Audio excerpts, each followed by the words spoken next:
मैं डॉक्टर चतुर सिंह, सहायक आचार्य हिंदी, MSG, राजकीय महाविद्यालय भरतपुर। मैं एम.ए. उत्तरार्ध प्रथम प्रश्न पत्र के पाठ्यक्रम में निर्धारित जो नाटक हैं उनमें से अंधेर नगरी पर इस वीडियो में बात कर रहा हूँ। और अंधेर नगरी में व्यंग और विडंबना के रूप में अंधेर नगरी की जो प्रस्तुति है वो कैसे हुई है, अर्थात अंधेर नगरी में व्यंग और विडंबना का जो रूप है उस रूप को यहाँ पर स्पष्ट करने का प्रयास करूँगा। अंधेर नगरी एक प्रहसन होते हुए भी अपनी सो उद्देश्यता, अपनी सामाजिक राजनीतिक चेतना के कारण बहुत तीखा व्यंग्यात्मक कारण है, नाटक है। मैं यहाँ थोड़ा सा व्यंग और जो विडंबना है उस पर एक छोटी सी बात रखूँगा कि व्यंग दरअसल कथनी और करनी व्यवस्था में जो अंतर्विरोध है, कथनी और करनी का जो अंतर्विरोध है व्यवस्था में, उसको लेकर पैदा होता है तीखा व्यंग। यानी व्यवस्था को संचालित करने वाले कह कुछ और रहें और कर कुछ और रहें, इससे व्यंग का सृजन होता है। तो अंधेर नगरी प्रहसन होते हुए भी अपने उद्देश्य में, अपनी सामाजिक राजनीतिक चेतना में बहुत तीखा व्यंग्यात्मक नाटक है। गंभीर व्यंग हमेशा सार्थक आलोचना का, गंभीर प्रतिक्रिया का, चुभन का कार्य करता है। वो प्रहार करता है व्यवस्था के ऊपर, व्यवस्था में जो अंतर्विरोध है और व्यवस्था के संचालक में कथनी करनी की जो दूरी है उसको उस पर वो प्रहार करता है। वह रचनाकार के अनुभव, उसकी रचना दृष्टि, समीक्षा शक्ति का, संवेदनात्मक ईमानदारी का प्रमाण होता है। मूल्यहीनता की व्यंग चेतना इस पूरे नाटक का लक्ष्य है। जो बड़ी बड़ी बातें अंग्रेजी सरकार कहती है और जो मूल्यहीनता व्याप्त है, वो जो अंतर्विरोध है, वो इस नाटक का लक्ष्य है, उसको सामने लाना, उसको कहना। प्रहसन के जो मुख्य तत्व हैं वो हैं अतिरंजित शारीरिक क्रियाएं। प्रहसन हल्की व्यंग रचनाओं कहते हैं दरअसल। चरित्र और परिस्थिति की अतिरंजना, पात्रों की विसंगत ऊटपटांग, बेतुकी असामान्य और विलक्षण क्रियाएं हैं। ये प्रहसन के मुख्य तत्व हैं। अंधेर नगरी में आप इस तरह के बेतुकेपन की बहुत संभावनाएं पाएंगे जिससे उसका हास्य व्यंग, कटाक्ष, भर्त्सना, चुनौती, चेतावनी के स्वरों में मिलता चला गया है। और ऊपर से हास्य प्रधान लगने वाला नाटक वस्तुतः तीखी व्यंग्यपूर्ण और विडंबनाओं की व्यंजक स्थितियों का नाटक बन जाता है। यह दूसरी बात है कि भारतेंदु का व्यंग्य बहुत कटु और उतना प्रत्यक्ष नहीं होता जितना बगला नाटककार माइकेल मधुसूदन दत्त का है। फिर भी भारतेंदु के व्यंग का सौंदर्य आक्रामकता में नहीं, उनकी अनायास प्रवाहमान अभिव्यक्ति और रोचकता में है, जो हंसाता भी है और तिलमिलाता भी है, और यही उनकी सफलता का राज भी है। इसलिए एक नई सामाजिक राजनीतिक जागरूकता, आत्म सजगता की प्रेरणा और प्रगति में विश्वास का अनुभव होने लगता है। परिवर्तनों के प्रति सकारात्मक दृष्टि ही सृजनात्मक नाटक और सामर्थ्य व्यंग को जन्म देती है। जीवन और साहित्य के बीच की दूरी और द्वंद्व को यह नाटक मिटाता है। आधुनिक रंगकर्मियों ने इसमें अपने देश की बदली परिस्थितियों, समकालीन मूल्यहीनता और खोखलेपन को देखना आरंभ किया और तब इसमें अंतर्निहित देशव्यापी ही नहीं, विश्वव्यापी विसंगतियों का अनुभव किया जिससे इस लघु नाटक का अर्थ विस्तार होता चला गया। और इसके मंचन में थोड़ा सा परिवर्तन कर लीजिए और वहीं इसके अर्थ बदल जाते हैं। ये इस नाटक की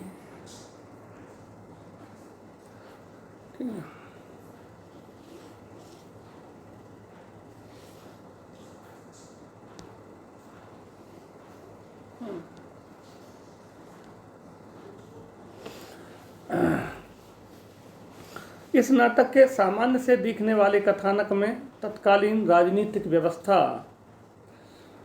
की भ्रष्टाचारता, सत्ता की मूढ़ता, विवेकहीनता, निरीह जनता को सताने और ठगने की प्रवृत्ति का, युग की विकृति और विसंगति का चित्रण मिलता है। कितनी सारी चीज़ें, व्यवस्था की भ्रष्टाचारता, सत्ता की मूढ़ता, मूढ़ है, जड़ है, विवेकहीनता, निरीह जनता को सताने और ठगने की प्रवृत्ति का, युग की विकृति और विसंगति का चित्रण मिलता है।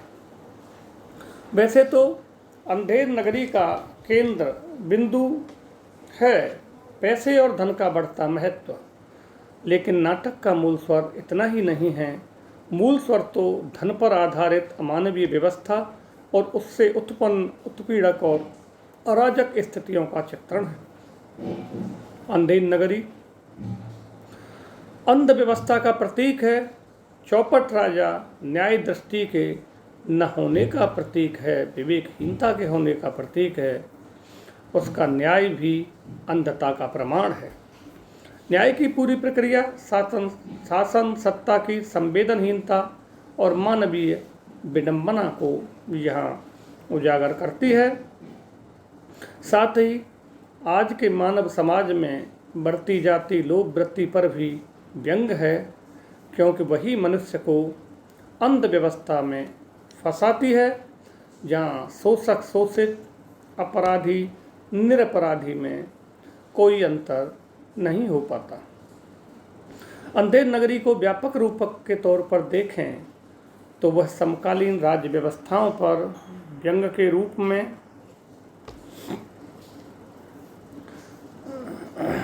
रूप में भी देखा जा सकता है। टके पर आधारित व्यवस्था आज पहले से कहीं ज़्यादा मजबूत हुई है। उसने जहां एक और नौकरशाही को और ताकतवर बनाया है, वहीं आम आदमी की मुश्किलों में भी उसने बढ़ोतरी की है, इजाफा किया है। 1970 अर्थात 1970 ईस्वी के बाद के दौर में अंधेर नगरी की ओर साहित्य संसार का ध्यान एक बार फिर गया। यह नाटक जगह जगह कई रूपों में खेला गया। मंचीय नाटक के रूप में, नुक्कड़ नाटक के रूप में, लोक नाट्य के रूप में। अंधेर नगरी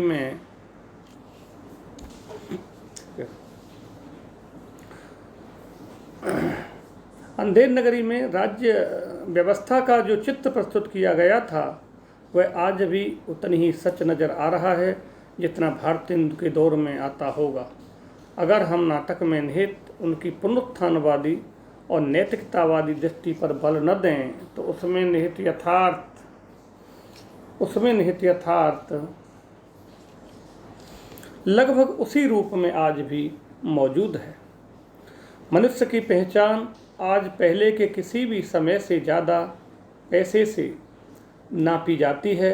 मनुष्य की बौद्धिकता और कौशल का, ईमानदारी और कर्मठता का कोई मूल्य नज़र नहीं आता। सत्ता वर्ग अपने हित के लिए धर्म और जाति के नाम पर लोगों में फूट और द्वेष फैलाता है। आम आदमी आज भी टैक्स के बोझ के तले दबा जा रहा है और पुलिस के अत्याचार और राजनीतिकों और नौकरशाहों में व्याप्त भ्रष्टाचार से वह त्रस्त है। तो यहाँ जो व्यवस्था है और ये अंधी व्यवस्था, इस अंधी व्यवस्था का एक ओर यथार्थ है और दूसरी ओर इस अंधी व्यवस्था को चलाने वाले ये कहते हैं हम वाइट मेंस पर बर्डन हैं, ये हिंदुस्तानी, और इन हिंदुस्तानियों को ईश्वर ने हमें इन हिंदुस्तानी के ऊपर शासन इसलिए करने भेजा है ताकि हम इन लोगों को शासन करना सिखा दें। और जिस दिन ये शासन करना सीख जाएंगे, बहुत भली प्रकार से एक अच्छा शासन, मानवीय अधिकारों से युक्त शासन जब ये अपने आप करने लगेंगे और ये इस योग्य हो जाएंगे कि अपना शासन खुद चला सकें, तो हम इन्हें छोड़कर यहाँ इनको आज़ादी देकर हम वापस अपने वतन इंग्लैंड को चले जाएंगे। लेकिन जो न्याय के बड़े बड़े दावा करते हैं, अधिकारों की, मनुष्य की बात करते हैं, समानता की बात करते हैं, वही अंग्रेजी सरकार, वही अंग्रेजी राज व्यवस्था और किस तरह से उसकी नौकरशाही में जो भ्रष्टाचार है वो व्याप्त है और किस तरह से उस व्यवस्था में वो नौकरशाह आम आदमी को त्रस्त रखते हैं, किस तरह से टैक्स आदि के बोझ में मनुष्य दबा जा रहा है। इन सब बातों पर उन्होंने व्यवस्था के इन सब पहलुओं पर बहुत ही तीखा व्यंग किया है और वो चुभने के साथ साथ हमें तिलमिलाता भी है, वो तिलमिलाता भी गया है। तो ये व्यंग का जो स्वरूप है वो ये है।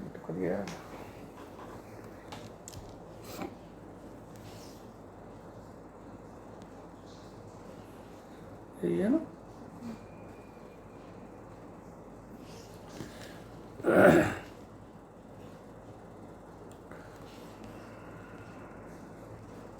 यही खत्म हो जाएगा तीसरी पे। ठीक है। चूरन साहब, लोग जो खोता सारा हिंद हजम कर जाता, ये पंक्तियाँ ब्रिटिश शासन तक ही सीमित नहीं हैं, यह आज भी उतनी ही यथार्थ हैं। न्याय व्यवस्था के जो चित्र अंधेर नगरी में व्यक्त हुआ है, आज भी वैसे ही आम आदमी की कोई सुनवाई नहीं है।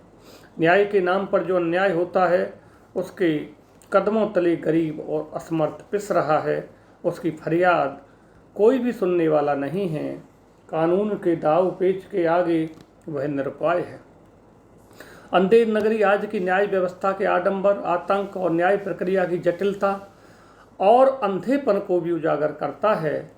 अंत में फांसी का दृश्य आज की व्यवस्था की क्रूरता, अविवेकशीलता और अंधेपन का भयानक मजाक है। इस तरह अंधेर नगरी में भारतेंदु विद्रूप स्थितियों पर विदूषक की तरह हंसते हंसाते हैं। पूरा नाटक इस माने में आपको समकालीन संगतियों का, विडंबनाओं का नाटक लगेगा। नाटक का अंत इस बात का सूचक भी है कि यह व्यवस्था अपने ही बनाए दुष्चक्र में समाप्त हो जाएगी। लेकिन नाटक के अंत को लोकतांत्रिक मूल्यों की जीत के रूप में देखना भी ज़्यादा औचित्यपूर्ण हमें नहीं लगता है। महंत जिस बौद्धिक युक्ति से राजा को फांसी लगाने के लिए प्रेरित करता है, वह जनता की सामूहिक शक्ति का प्रतीक नहीं है। इससे केवल इतना ही अर्थ निकलता है कि शासक वर्ग अपने बनाए जाल में फंसकर समाप्त हो सकता है। इस अंत का सकारात्मक पहलू यह है कि यह शोषक और उत्पीड़क व्यवस्था की समाप्ति के प्रति आशा का भाव जगाता है। अर्थात यह वर्ग यह नौकरशाही अपने ही बनाए हुए जाल में, जो उसके शोषण का जो हथियार है वो जाल, उसमें एक दिन फंस जाएगी और यह इसका अंत सुनिश्चित है। ये सकारात्मक संदेश हमें वो इसके माध्यम से, व्यंग के माध्यम से प्रस्तुत करते हैं। तो नाटक कुल मिला के व्यंग और विडम्बनापूर्ण स्थितियों से युक्त है। ये नाटक प्रहसन थोड़े हल्के किस्म की हंसी की रचना होती है, लेकिन इसमें हमें इस नाटक में गंभीर व्यंग के दर्शन होते हैं। तो इसको हम व्यंग नाटक की श्रेणी में भी ले सकते हैं। तो आज के इस वीडियो में मैंने भारतेंदु हरिश्चंद्र के जो अंधेर नगरी है उस नाटक की जो व्यंग और विडंबनाओं की, उस नाटक में जो स्थितियां हैं या जो रूप है उसमें व्यंग विडंबना का, उस पर बात की। और आज के इस वीडियो में यहीं तक अपनी बात समाप्त करता हूँ। धन्यवाद।